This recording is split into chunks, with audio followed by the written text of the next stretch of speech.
Okay, it's going to be a review of WWE Vengeance 2005. One of the best pay-per-views in WWE history. I want to get this up now. I think the show is that good, so it's not going to get a 20-year wait. We're going to go 18 instead. So it's been 18 years since this pay-per-view. I would actually say this is the best Raw brand-only pay-per-view. I think that's easy. I don't really think there's anything that comes close in terms of just the Raw pay-per-views. Maybe Unforgiven 06 would be the closest. Best pay-per-view of 2005? I would say yes. You know, I think WrestleMania and SummerSlam are close, but to me, this is the best pay-per-view in a very strong year of 2005. So there's a lot to say about this month. I love the month of June. I think the month of June is like the most underrated month. You know, when you're looking at the history of professional wrestling, you know, 2002's was very memorable with TNA, ROH, and WWE. Austin walking out. Just so many eventful things that happened in June of 2002. But I'll tell you, June of 2005 is definitely very memorable as well, especially for WWE standards. So we're going to go back to June 26, 2005, from Las Vegas, Nevada. So yeah, Las Vegas has had two of the very best pay-per-views that were, you know, not very, you know, important shows of No Way Out 2001 and Vengeance 2005. I mean, you could classify these shows as filler, but the bottom line is Las Vegas got two all-time great shows. So this is from the Thomas and Mack Center. The attendance is 9,850. I would say this was a great crowd, you know, great crowd reaction. And it's funny because, you know, AEW traditionally runs Double or Nothing in Las Vegas. And I just thought the crowd was weak the last 2 years they ran in Vegas. So the buy rate, pay-per-view buy rate, 420,000 buys, baby. That's a lot of buys. I'll tell you, it's a lot of buys considering, you know, the pay-per-view only got 2 weeks worth of buildup. So you had ECW One Night Stand on June 12th, which did like 300,000. You know, there's not an exact number, but let's say it did between 300, maybe 325. And then when you combine it with Vengeance, you know, you're doing, you know, over 700,000 in 1 month, which is pretty damn good. And some people might argue, well, it's not that great because, you know, it doesn't top what WrestleMania did. WrestleMania 21 did like over 1 million. It was very successful. But, you know, 420, that's a really successful number for a brand only pay-per-view. I mean, keep in mind, Judgment Day did like 220. I think Backlash did 320. Vengeance the next year when they brought back DX, that did 320. So Vengeance does an extra 100,000. Than the DX return. So to me, like what that shows you is, I just think Batista and Triple H was a very, very good draw. They drew at WrestleMania. They draw here, especially in the Hell in a Cell. At the time, I still think it's a very good way to sell a pay-per-view because it still felt special at the time. And then Kurt Angle and Shawn Michaels. What can I say? I think Angle and Michaels deserve a lot of credit for this buy rate and WrestleMania 21 as well. And let's not forget, John Cena is drafted to Raw. I think that brought in a lot of excitement. So a lot of the fans that were just watching SmackDown, you know, there probably was a lot of like younger kids that were only allowed to watch SmackDown, you know, because it's on network television. Maybe they didn't have cable.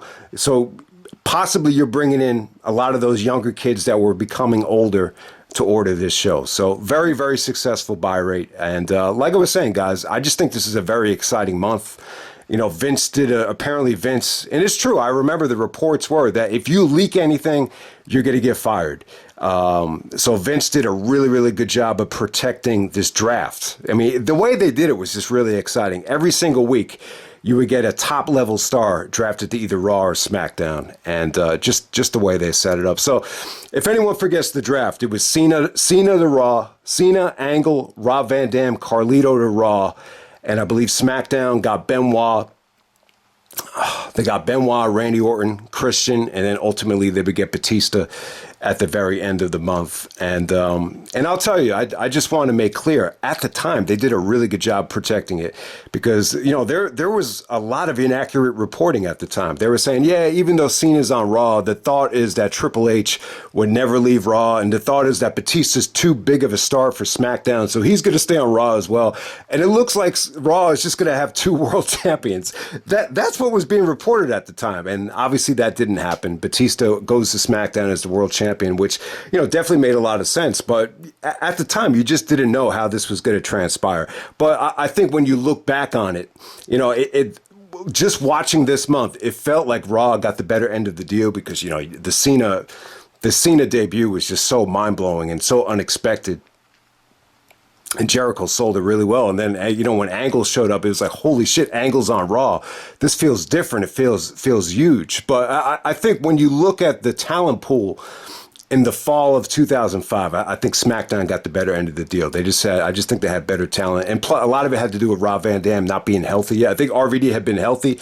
It would have felt a little bit more balanced out, but RVD didn't come back until the Rumble. Okay, so I think because of the ECW One Night Stand happening in June, the pay-per-view names kind of got all out of whack. So they actually dropped Bad Blood.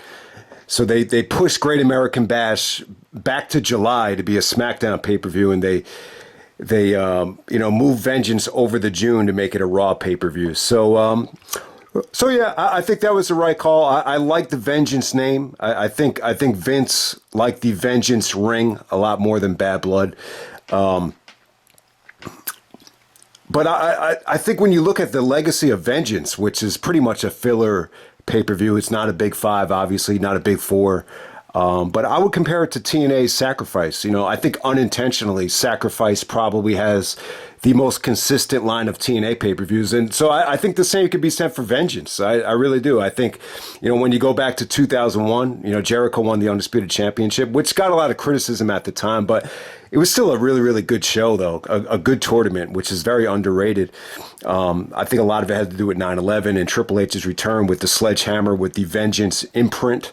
But the bottom line is, I think every Vengeance was really good. In 2002, you had the Triple Threat, which, over-delivered. 2003, we'll talk about next month, one of the best, maybe the best SmackDown pay-per-view ever.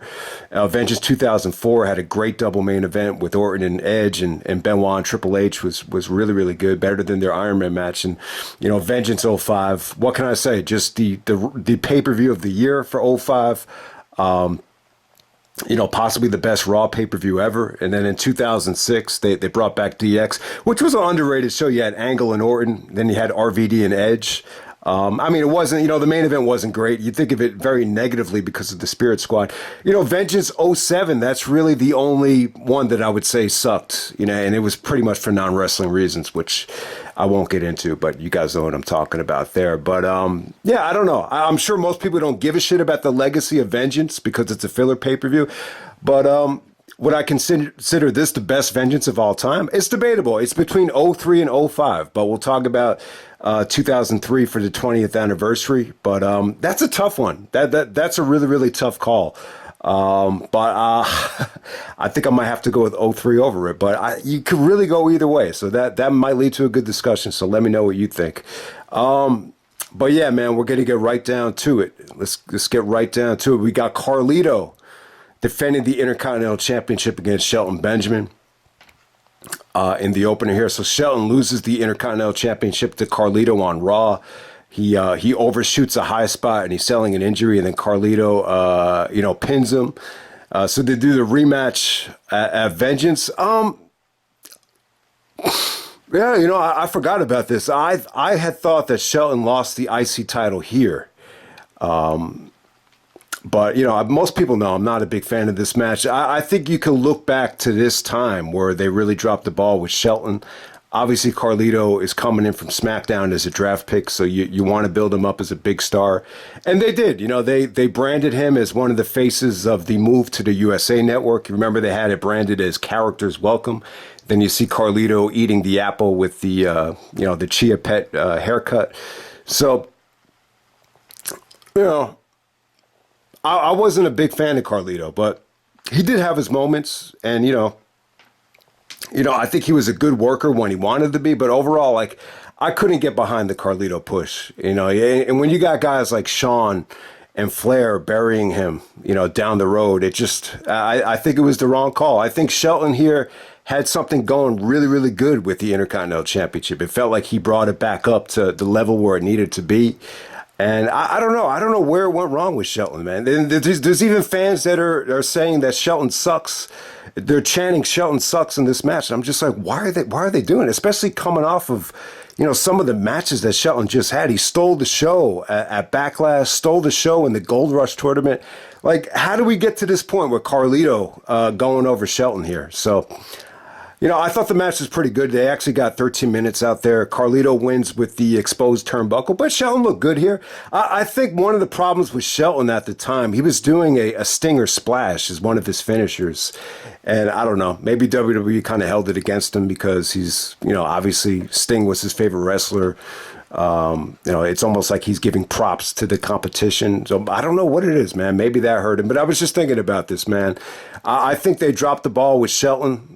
Shelton had he was black. So at the time, I felt like he really could have, been eye-opening, like for a lot of black athletes, to just start watching wrestling again, someone that they could get behind. Because he had the athleticism of, a high-caliber athlete in the NBA and the NFL. So I think he had a lot of value there. I think what was holding Shelton back, it's almost like he became like the Vince Carter of wrestling, where he had the athleticism, he had the gift, but maybe he just didn't want it enough. Vince Carter, at one point he was being labeled as the next Jordan, but and he could have been Kobe if he really wanted to be, but he went through this phase where the perception was that he just didn't care, like he was giving away plays to the other teams, and eventually he got traded from Toronto, and it's a sad story. So if I were to compare Shelton to like an NBA player that really never lived up to his potential, it'd probably be Vince Carter. And they have the similarities with the vertical jumping and all that stuff too. So I think that's a good comparison. But I think at the end of the day, I think what Shelton really needed, instead of doing the mama gimmick, I think, there's two things came to my mind. Two people really came to my mind here. I was thinking, they did some stuff with Trish when she was a heel with Shelton, like some interracial related segments with Monday Night Football, and I think Vince got involved. I enjoyed those, man. And I think, Trish is a heel at that time. Maybe she could have been like the perfect mouthpiece for Shelton. And, maybe you could have done some, risque interracial relationship there that really got, some heat. So who knows what they could have done there. And then maybe someone like a Don Callis, like what Don Callis did for Kenny Omega, maybe could have done it with Shelton, kind of branding Shelton as like this next level athlete. But, it just wasn't to be. I just feel like Shelton, very similar to Vince Carter. He just doesn't have the accolades to show for it like, that guys like Kurt Angle and Shawn Michaels, what would achieve. But hey, man, it's all good. And Carlito would go on to do, some interesting things down the road, even though I kind of found Carlito's run to be very, very disappointing, to say the least. But don't get me wrong, though, man. Carlito definitely had his moments on the mic. The love handles promo with Jericho, where he's making fun of Jericho for having love handles. He's like, love handles, that's not cool. And, just so many funny lines from Carlito. But in the ring, I just felt like he never really truly lived up to his potential in terms of Carlito. All right, next up, we're going to try to keep this short and sweet. We got Victoria taking on the lovely Christy Hemme. Man, they go 5 minutes too long here. But at this time, I just think people had enough. Christy got booed here. It wasn't as embarrassing as some of the other matches she had in the past. But Victoria goes over Christy. Once again, Christy Hemme got a lot of boos, a lot of heat here. But they tried to keep it as short as possible, and we're just going to move on to bigger and better things. Okay, next up we have Kane versus Edge. This is the rematch from the finals of the Gold Rush tournament, which, I think when you look back on it, I think the Gold Rush tournament, you could probably argue was the best tournament that WWE's ever put on. I mean, you had Shelton and Shawn, you had, Benoit and Triple H had a really, good match in the Gold Rush tournament. Jericho and Edge was pretty good. The finals a little bit anticlimactic. I think anytime you see a tournament with that much star power and those kind of names, when you end it with Edge and Kane, it feels a little bit disappointing. But ultimately, Edge would go on to side with Lita. Lita would screw over Kane to end that little storyline relationship or wedding or marriage, whatever you want to call it. And Edge would go on to lose against Batista, and he loses his title shot in that, the winner would get a title shot at Batista. So Edge comes up short there. So this is a rematch from the finals. So leading up to it, they did this wedding, pretty underrated wedding. I've always got a kick out of these weddings. This is one of the more memorable ones. So Lita pretty much dresses up like a slut with the wedding dress. Looked really, really hot. Very rarely do you see a girl in a wedding dress expose the cleavage the way Lita did. So she was embracing being a slut. She actually said to Edge, if leaving Kane for you makes me a slut, then I'm happy to be the slut of the century. So here we go with Lita actually embracing the term of being called a slut. And in the wedding, Kane actually comes up from underneath the wedding or the marriage proposal, whatever you want to call it, the wedding ring, and destroys the wedding. So it was a very well done wedding. I really, really enjoyed it. So the interesting thing about this is, you kind of feel bad for Kane because, the Matt Hardy stuff with, the real life affair between Edge and Lita, it probably hurt Kane, to be honest with you, because, he's stuck in this storyline wedding with Lita, or a storyline marriage that had been going on for such a long time. And it kind of had to be cut short so we could get Matt Hardy into the equation, because this is well documented. But the fans, Matt Hardy got the fans to be so behind him that it was tough for Lita and Edge and Kane to even cut promos without there being "we want Matt" or "you screwed Matt" chants. So here we go, we're off to the races. So one last time, we got Kane. Has his heart broken and wants to get his revenge on Edge and Lita here at Vengeance. I gotta say, I think the match is really, really good. It's a Raw quality match, but Edge is the Money in the Bank holder, so yeah, he had a really, really funny line to Lita. He said, "Not only am I money in the bank, but I'm also money in the sack," when he got married. So that was probably the highlight of Edge's promos leading up to this thing. But it was cool, man. It was cool. Like the fans were still cheering for Matt Hardy. They were chanting, "She's a crack whore."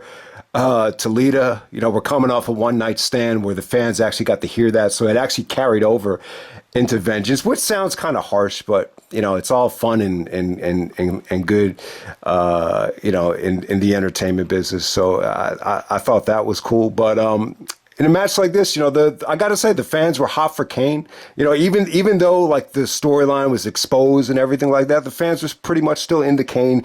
He was able to fight off the interference from Lita, able to fight off the interference from Snitsky. I guess they're still doing that Taboo Tuesday bullshit where Snitsky actually punted the baby. You remember that?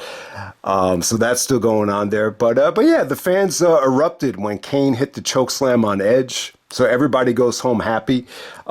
So it's kind of one of those examples of when the guy's holding the Money in the Bank briefcase, he could afford to lose because he could always say, yeah, you beat me in the match, but look who gets a title shot down the road, or look who still has the briefcase. I remember Daniel Bryan took a lot of criticism for, losing too many matches when he held the briefcase, but, it's just another example of that. So, yeah, I don't think it really hurt Edge at all, like in terms of the storyline with Matt Hardy. But it's funny, like when they did bring Matt Hardy back, I think it benefited, Edge more than anybody. To be honest with you, obviously, I think it hurt Kane. I think it hurt Matt Hardy in the long run. But the one that really benefited from it the most, I would definitely say would be Edge. But yeah, I mean, it's a really interesting situation with Lita here. I mean, obviously we've heard it in the past, time and time again, with Jericho, calling Stephanie McMahon a slut. He tried to do it with Trish. It didn't really work out too well. But the rebranding of Lita as a cheater or a slut, it definitely worked, and I just think she embraced it. It seemed like she got hotter and hotter as the year went on. So it just, I think the Edge and Lita pairing, I think it really, really worked. I think they, like, in my opinion, they actually made like a hotter couple than I think Lita and Matt Hardy did. I think Jeff was actually quoted as saying that he actually could understand why the relationship ran a little bit dry with them, both being out with injuries, both separated. And he said something like Matt could be very controlling at a certain point. So Jeff actually, gave good reasoning as behind why they broke up. But, I think the bottom line is, Lita, she just should have been a little bit more honest with Matt if she wasn't really happy with the relationship. But, it is what it is. You almost feel bad for Lita that everything got exposed, but she did a good job of embracing the role, and we'll just leave it at that. But we could get into the double standard situation of, I do hate this about it. Like if a girl chooses to be promiscuous, there's such a negative connotation attached to it. Like, oh, she's a slut, and then, I hate to say it, but I have to blame rappers like Snoop for the. If a guy does that, if a guy has sex with 10 girls in one night, or, ain't no fun if the homies can't have none, or he has a lot of sex with a lot of different women, he's labeled as a player, he's labeled as a stud. So, I just hate that. And this is why Ab-Soul is my favorite rapper. I feel like he more than anyone put it into that bullshit with that double standard song. So, that's the thing that kind of sucks about that. But hey, give Lita and Edge credit. I thought they ran with it, and, ultimately it led them to, main eventing SummerSlam, main eventing pay-per-views as a heel couple, rated R superstar. It just led to a whole bunch of things. But I do think Edge benefited from it more than Matt Hardy. It's an interesting debate. What did the WWE do wrong with Matt Hardy? He just had so much momentum. It could be studied for days, but at the end of the day, I just don't think management was behind, Matt Hardy as much as they were with Edge. But we'll end it right there. Okay, next up we have the rematch to arguably the biggest dream match of all time. We got Shawn Michaels taking on Kurt Angle in the rematch from WrestleMania 21. So I love this, man. And I'll tell you, man, this was unexpected. I did not expect this to happen. You kind of knew Angle was going to Raw. I think he did a couple of interviews talking about how, he wants to wrestle all these different guys on Raw. He's been on SmackDown for 3 years. So it was definitely a refreshing change of pace to see Angle on Raw. It almost felt like, a guy coming in from another company. So it was just proof that the brand extension was really, really cool. And when you look back on it and study it from an art form standpoint. But yeah, it was actually the night after One Night Stand. Triple H and Flair. I think Triple H was pissed that Cena was drafted to Raw because he was the champion. So he was a little bit hesitant about who the second pick was going to be, and ended up being Kurt Angle. So it's funny, Kurt Angle comes out, dressed up, he's got the collar shirt on. He's wearing, khakis. On SmackDown, he didn't dress like that. He just used to wear Kurt Angle merchandise. So it was a little bit weird. But yeah, I love the promo. I like it how even though Angle and Triple H, they created so much tension between them over the years. Angle would always shake Triple H's hand. There always seemed to be a certain mutual respect between them. Then all of a sudden, Shawn just comes out of nowhere, and Shawn really sees the opportunity, because Angle is on Raw. This was his opening to get a rematch. He said 2 times the charm, and then Angle's like, you want another piece of me at Vengeance? He's like, all right, fine. So this was really, really cool, man. And this is an example of a pay-per-view that did really, really well without really needing that much buildup. When you look at the video package here, all it really was just Angle and Michaels highlights from WrestleMania. I think they did something similar to Undertaker and Shawn. It might have been the WrestleMania 26 video package, but yeah, that's really all you needed. You already knew what the buildup was from the Rumble and from WrestleMania, so let's just get the rematch underway. Shawn actually did do an interview with Todd Grisham. This is where he became Todd Pissum. I got to remember to talk about that. But yeah, I don't know, a little bit weird. It's funny, when Shawn turned heel, he cut some of the best promos of his career later on in the summer. He seemed a little bit stiff here. I don't know what it was, but Shawn does a good job of anytime he says something, he always gives it a double meaning. So he kind of ended. He was talking about how is he going to top WrestleMania match? He's like, I don't know. I don't know if I'm going to top it, but I'm gonna try. But the only thing he knows for sure is that vengeance will be mine. Almost sounds like a double meaning. Obviously, he wants to get his revenge, but vengeance will be mine. It's almost like Shawn is giving away the fact that he's going over with the vengeance will be mine. This is where I get my victory back at Vengeance. So yeah. We have the rematch here. I enjoyed it, man. I thought it was a nice little treat. At the time, there were no reports that a rematch was ever going to happen. I just thought it was going to be a one and done type of thing. But if you were ever going to see a rematch, this will be it, man. So I think at that time in June of 2005, it still felt very attractive. It didn't have like a Joe versus Angle feeling of, I already saw it once. I don't really need to see it a third, fourth, or fifth time. You still really wanted to see it. So it was cool. It almost felt like the chemistry was a little bit better here. I do remember in the WrestleMania 21 match, like they tried to do some really brutal things in the beginning with Angle mat wrestling. And I think both of them actually started bleeding from the mouth. So I thought the match actually went a little bit smoother. I do think the WrestleMania 21 match, it's a much better match. It's more satisfying, better finish, a better experience. But, this was not far behind. I just felt like had this had the better finish, it definitely would have been, just as good of a match. I'm just not crazy about the finish though. But yeah, I loved it. I think at the beginning of the match with Angle trying to pick apart Michael's legs, it just made sense from a psychology standpoint because, Angle won with the ankle lock. So it only made sense to kind of build the match around, Kurt going for the ankle lock and Shawn just, some of the best counters to the ankle lock I think I've ever seen. And some of the best transitions from the standing switch into the ankle lock, from Angle here. It's just to think Angle looked better than ever here. Shawn had a great summer. So in a lot of ways, this is the battle of the MVPs of 2005. You want to give it to Shawn, you want to give it to Kurt. It's a great year in terms of debating who the MVP was of 2005. I might have to give it to Michaels. I think what puts it over the top is just the shenanigans with Hogan in Montreal and everything that transpired over the summer as a heel. But hey, man, the match is great. I think what this match had was it really played off of the WrestleMania match with just a lot of different spots.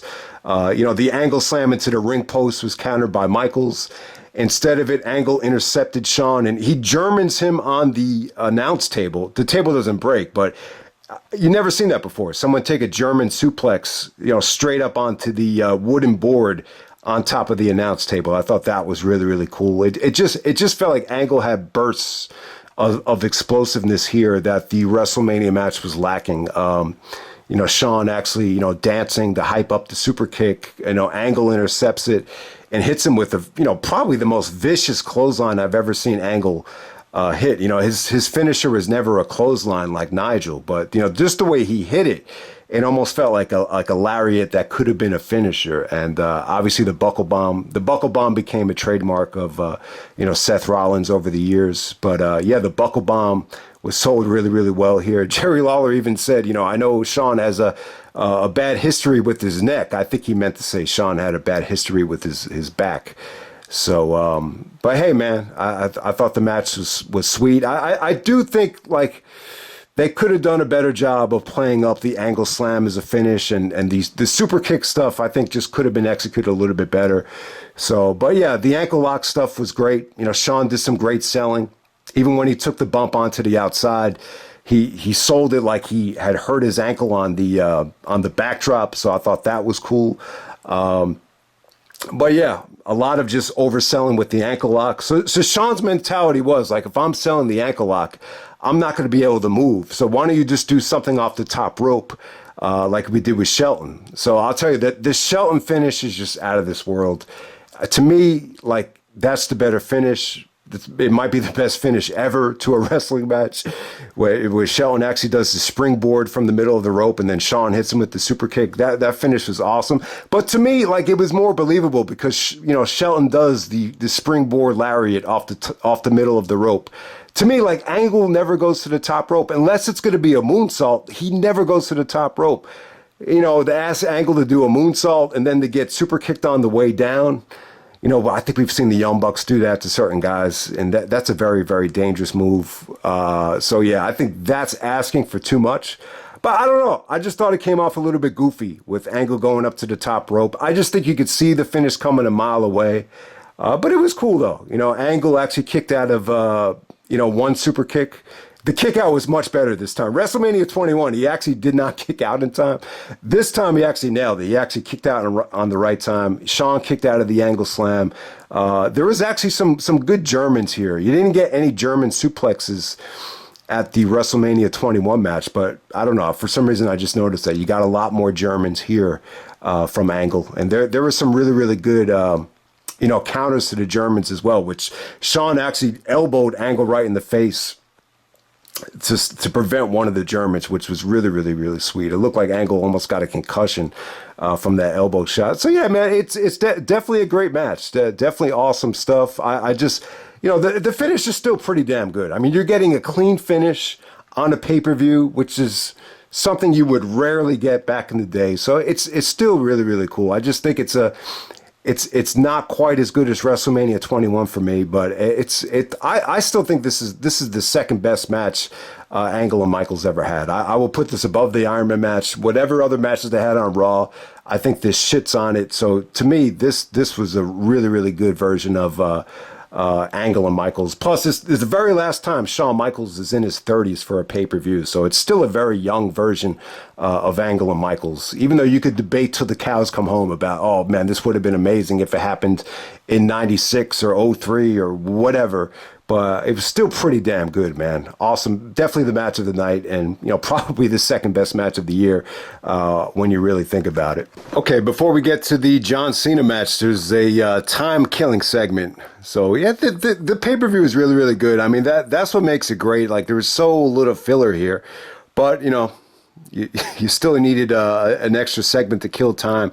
So we got a segment between Visagra, and Lillian Garcia.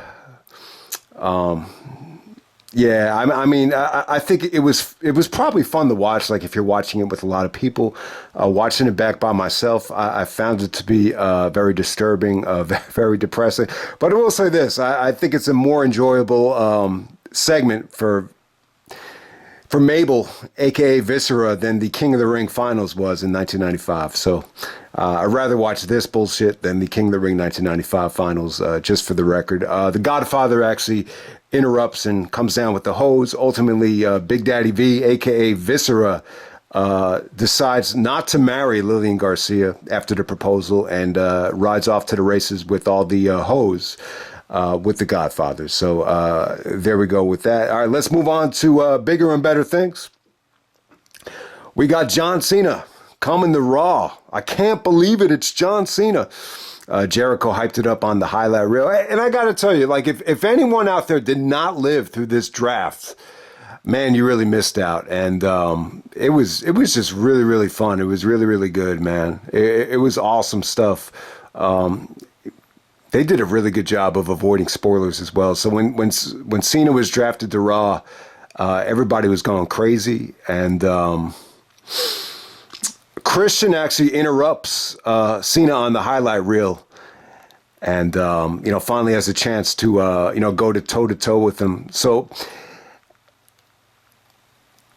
man, there's a lot to say about this, but I honestly think Christian was literally upset at the John Cena push. I mean, because let's face it, Christian has been putting in a lot of years, gets credit for being the mastermind behind putting together matches, and, he's such a valuable player, especially from a behind the scenes standpoint. So it was probably a little bit deflating to seeing someone like Cena, rise through the races and, become champion. And who knows, maybe Christian was a little bit, maybe he didn't like the gimmick. If you notice, like, Christian started thinking he could out-rap Cena, and he was mocking him for, being Marky Mark. He's like, you look like Snoop Dogg, or you dress like Snoop Dogg, but you look like Corey Haim. So Christian had all these really, really good, battle raps, and, he was able to kind of coin some catchphrases out of it. That's how I roll on the highlight reel. That became like Christian's signature catchphrase in TNA. So unintentionally, I think Cena gave Christian the ammunition to kind of, run with this new, character. But the ones that really cashed in on it the most was TNA, believe it or not. I just think at the time, I mean, this was such a wasted opportunity. And looking back on it, I do feel like Christian and Cena, should have been the main event. They could have ran with this until SummerSlam, and I people might be surprised that I'm saying this, but I think I would have preferred seeing Cena and Christian even over rushing the Cena and Angle stuff where you had Angle constantly putting over Cena, which was just very frustrating to watch as a Kurt Angle fan. I would have rather seen Christian, I think, in that spot. But, apparently the rumor is that, Vince just didn't see Christian as a big time player. And, Christian was able to kind of fire back at Vince and tell him, he's a main eventer and it and everybody knows it. So here we go. Jericho's a little bit jealous that Bischoff gave Christian the title shot. So Jericho basically says, I haven't got a title shot in over 3 years. I think the last time Jericho got a one-on-one title shot was against Hogan on SmackDown when Hogan had that very brief reign as the undisputed champion. So yeah, that just goes to show you, even though Triple H was the champion on Raw, Jericho, you could definitely argue was the MVP during those 3 years. But, yeah, it's just kind of funny how, and I guess, Triple H and Jericho, it was kind of done to death before the brand extension that they never felt the need to go back to it, even after they turned, Jericho babyface. But I'll tell you, man, the Jericho babyface turn in 2004, I thought it started off good with, the Christian and Trish feud. I thought everything was fine at first, but somewhere along the way, it just really lost its luster. And it had, especially coming off of the amazing year that Jericho had as a heel in 2003. I just thought his babyface turn, it probably is like one of the more disappointing, babyface turns I think anyone's ever had. But, Jericho actually turns heel. He tags up with Cena. They win the match, but Jericho turns on him after the match because he wanted the title shot. So it's just funny. It's just funny. Like as soon as Cena comes around, now he wants the title shot. So it almost felt like this match was like Intercontinental title level because it's taking a back seat to Triple H and Batista. So it definitely had that type of feel to it. But it was good though, man. Cena cut some good promos here. There were some great backstage fights where he's like, you want to go to war, you want to go to war. So it really felt like Cena really enjoyed the opportunity to come to Raw. It felt like he was going to, make the best of it. And, you didn't really know it at the time, but, Cena was being groomed to be the face of Raw. But, at the time, like, I don't think anyone really kind of comprehended, like, this is going to be the John Cena show. And the title is never going to change. It did not feel that way at the time. So it's fun to look back on it. But, before the match, I got to say, I could definitely see why the fans started turning on Cena down the road. It kind of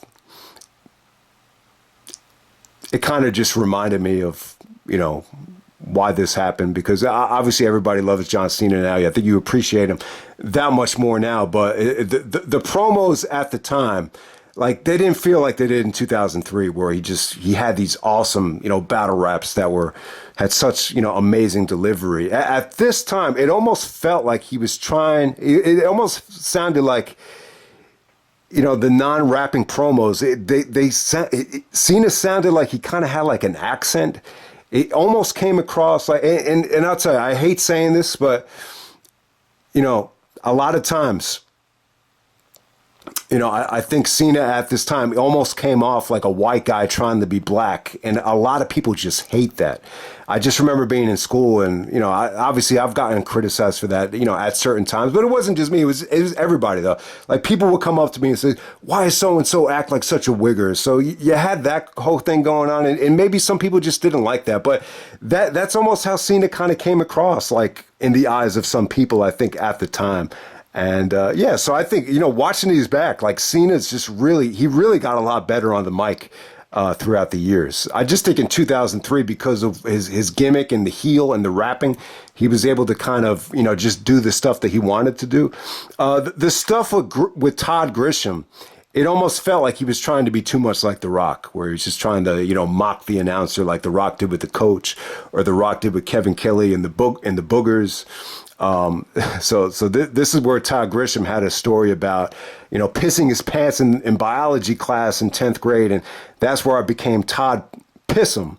And then Cena kind of took that and, added it to his promo as well, kind of, mocking Todd Grisham. So it's not that important, but, you could kind of get a glimpse for, Cena at the time. But I'll tell you, the reaction for Cena here, it was pretty damn good. It was a great reaction. It was all positive. There was no Cena sucks chance. I will say this, some of the 5-knuckle shuffle stuff and the you can't see me stuff, it felt a little bit cartoonish at times. But other than that, I thought the match was really, really good.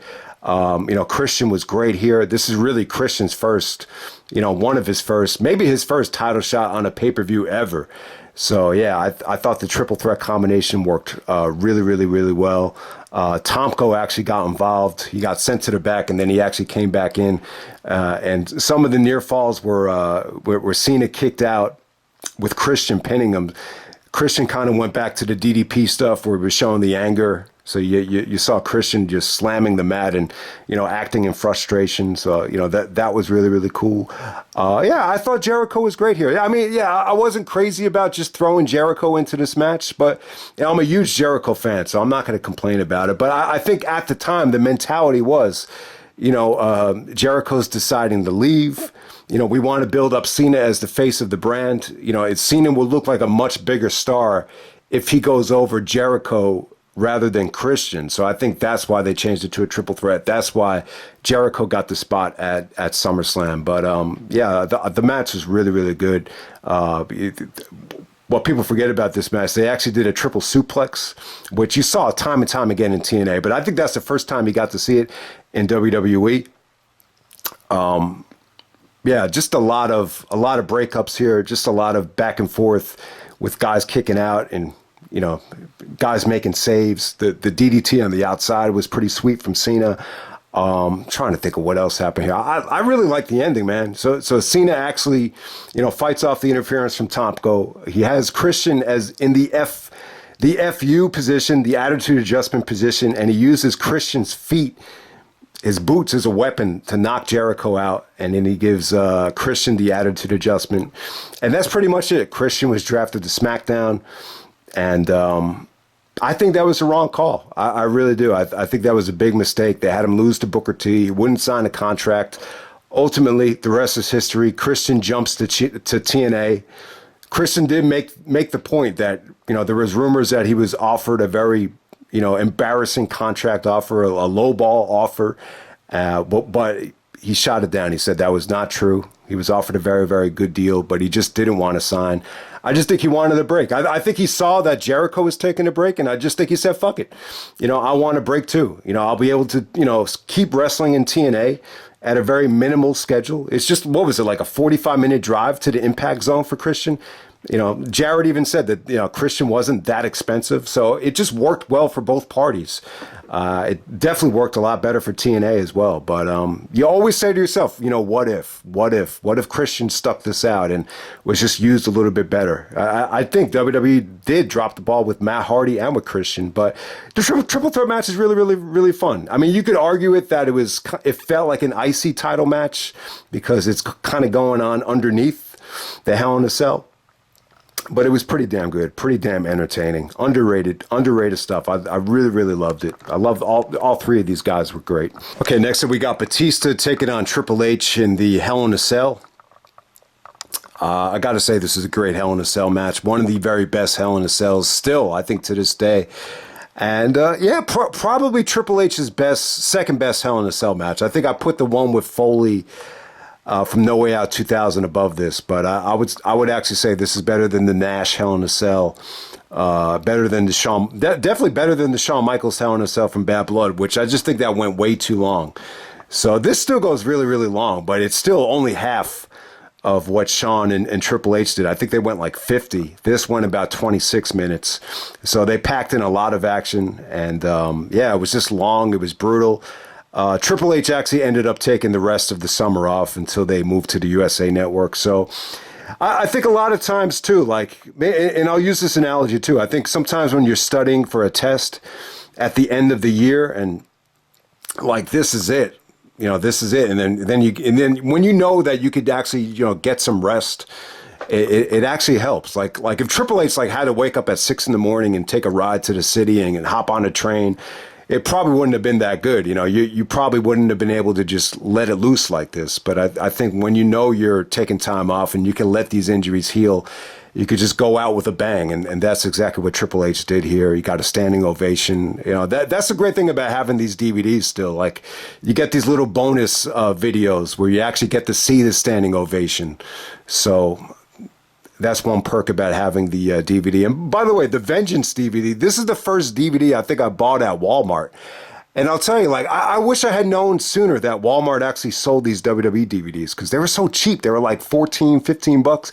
If you buy these at like Coconuts or Saturday Night's Main Event, like they were like $24.99. I remember one morning I went and bought, I think it was No Way Out '03 and Bad Blood '03, both of those. And like combined, it was like 62 bucks. And I was just like, man, that is a lot of money. But yeah, it was cool that these were so cheap to be able to get them at Walmart. But hey, that's just a little side note right there. But no, the point is, I'm just saying some of the DVDs still have some nice little perks. So it was cool to see Triple H, after all the negativity, all the criticism, just get such an awesome standing ovation. And he busted his ass here, man. Him and Batista, really delivered here. I do feel like I'm going to say this is Batista's best match ever. I mean, if you want to argue one of those first matches with The Undertaker, whether it be WrestleMania or Backlash, that's fine. I think he could go either way. But to me, like this is like prime Batista. Like, he had so much momentum here. And like his entrance and just the way he performed, the way he was moving, just the way the fans started respecting him just out of the blue. It just he doesn't get enough credit, man. This is an example of just being patient and just working hard behind the scenes, and slowly but surely, like he got the spot that Orton was supposed to get, just based on just keeping quiet and just working hard. And it's an unbelievable story the way this Batista and Triple H feud transpired, and where it really wasn't the plan at first, but it just became something special over time. So at this point, Batista's coming off of wins at WrestleMania and Backlash, and there was a promo where he told Triple H, like, you just lost twice to me. Maybe you're just not good enough to get a rematch. And then Triple H walks out. He said, all right, you want to play games with me? I'll leave right now. So they show Triple H leaving like he's not coming back. So Batista actually defeats Edge in the Gold Rush. Edge got the championship shot by winning the Gold Rush tournament. So there's also a promo with Flair where Batista tells him, I got nothing but respect for you. It almost feels like, they're building Flair to be a babyface again. It almost feels like a babyface turn for Flair. So then after that match is over, Triple H comes out with the sledgehammer, and then Flair actually looks stunned, and then all of a sudden he gives Batista the low blow. So you get a nice little teasing of a Flair face turn, but ultimately he sides with Triple H and they gang up on Batista. So that sets up Hell in a Cell, the final match in the trilogy. And yeah, man, it really delivered. And this is the first time where you got to see a clean sweep in a trilogy. Triple H loses 3 matches in a row, which at the time you just would not, you couldn't fathom it. Triple H had such a negative reputation of not wanting to put over guys and hogging the spotlight and hogging the belts. But Triple H had always said, I think he was quoted as saying, like, let me dominate and then I'll start putting people over. So this is the guy. And he even told Kurt Angle, and Angle like disagreed with him, but he when Angle got drafted, he told Kurt, he said, Batista's going to be the guy. And at the time, it kind of felt like that. To me, like at this time, it seemed like Batista was going to be the bigger star than Cena. It seemed like they were both going to become bigger stars than Randy Orton, at least at that time. So yeah, this clean sweep though, like it inspired Batista to do the same thing for Cena on the way out. And, even last year it inspired Seth Rollins to do the same thing for Cody. It almost made it feel cool, like, having that much stature and being able to put over a guy 3 times in a row, put your ego aside. It almost became like you can't consider yourself a legend unless you have the ability to put someone, give someone that kind of rub. So it was really, really, really cool. Not everybody got behind Triple H though. There were still like a lot of naysayers out there that would say, oh, like the only reason Triple H did this for Batista is because it's one of his boys. Like he would never do this for RVD or Jericho or even Edge. So that's probably true. So if you look at it from that standpoint, it is what it is. There's actually there's another great bonus feature of, them shaking hands backstage, and Triple H just says, "This is evolution, baby." So it's just really, really cool that Batista ended up in the spot that they envisioned Orton being in. But obviously with Randy, he was drafted to SmackDown, and, I think injuries definitely got in the way. And I just think Randy Orton's babyface turn just could have been handled a little bit better, looking back on it. But, that's a story for another day. But yeah, this Hell in a Cell, it was awesome stuff. Batista's entrance was awesome. This is the first time where they gave Batista, at least on pay-per-view, the first time I remember them, giving Batista the vocals with the "I Walk Alone" theme. And as Batista's coming down to the ring, you can see Triple H just saying, "Come on, motherfucker, come on, come on." And it just felt really, really intense. It's almost like they just couldn't wait to touch each other here. So, violent Hell in a Cell, lots of weapons. You just saw Triple H go through a ton of punishment. First time you ever really saw a chair wrapped in barbed wire. And it was crazy, man. Batista took some nasty chair shots there on his back where you could see the lacerations of the barbed wire, eating the flesh. You saw Triple H take a power slam onto that barbed wire chair, which was crazy. There's also some good symbolism here. I don't know, maybe we're looking a little bit too deep into this. I think my brother was the first one to tell me, like, he loved some of the chain stuff where they brought out a chain and Triple H like whipping Batista with the chain. It was almost like, if you want, I don't know, maybe you're looking too deep into it, but it was almost symbolic. Like Triple H had Batista's career on a leash because he brought him up like he could do whatever he wanted to him. So I don't know if you want to look into it that deep, but hey, it was good symbolism there. You saw some awesome counters with Triple H just taking the chain and ramming it into Batista's face out of nowhere on some of the counters, some of the transitions there. Obviously, the most memorable part of the match is the spine buster on the steel steps. There was an Irish whip into the steel steps in the ring, and then it looks like Triple H is going to pedigree Batista on the steps. Coach is actually doing commentary here. It was kind of funny. He's like, that's right. Pedigree his ass on the steel steps. And then Batista counters it into a spine buster. So, yeah, I mean, it looked nasty. It just looked like it hurt Triple H's back. And, they just so much good stuff here. Batista kicking out of the pedigree. Got a holy shit chant. And, just people did not expect that. Like some of their other matches before this, they really they saved the best stuff for last here.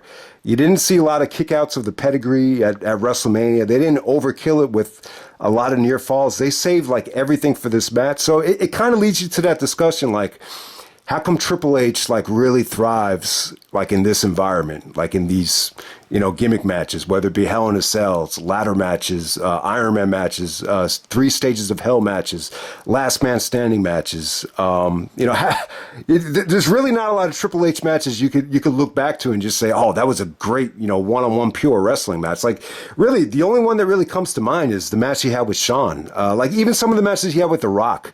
Like there was just a lot of hardcore elements in those with the clock and the table bumps and the interference. But yeah, I mean, Triple H, he just, to me, like he did his best work when he was able to, do the Flair thing.